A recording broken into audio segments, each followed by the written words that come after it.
ओम त्वन्नो अग्ने वरुणस्य विद्वान् देवस्य हेयोपयासि श्रेष्ठाः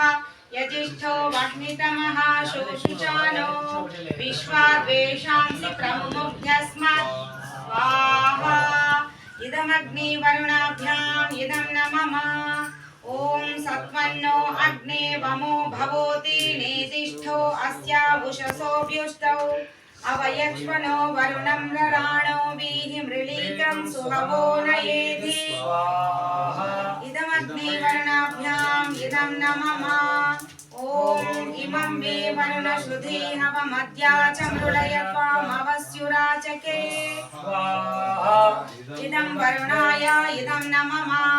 ओम तत्त्वायामि ब्रह्मणा वन्दमानस्तदाशास्ते यजमानो हविर्भिः अहेयमानो वरुणेह बोद्धुरुषं समान आयुः प्रमोषीः इदं वरुणाय इदं न मम ओम एते शतं वरुणये सहस्रं यज्ञाः पाशा वितता महान्तः तेभिर्मोद्य सवितोत विष्णुर्विश्वे मुञ्चन्तु मरुतः स्वर्गाः स्वाहा इदं वरुणाय सवित्रे विष्णवे विश्वेभ्यो देवेभ्यो मरुद्भ्यः स्वर्गेभ्यः इदं नमः ओम अयाश्चाग्ने अस्य नभिषस्ति पाश्च सत्त्वमित्वमयासि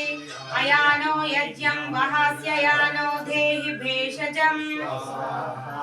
इदमग्नये अयसे इदं न मम ओम उदुत्तमं वरुणपाशमस्मदवाधमं विमध्यमं श्रद्धाय अथा वयमादित्या व्रते तवानागसो अदितये स्याम स्वाहा इदं वरुणायादित्यायादितये च इदं न मम ओम भवतन्नः समनसौ सचेतसा परेपसौ मा यज्ञं हिंसिष्टं मा यज्ञपतिं जातवेदसौ शिवौ भवतमद्य नः जातवेदोभ्याम् इदं न मम లక్ష్మీ సూక్తం ఎడకలు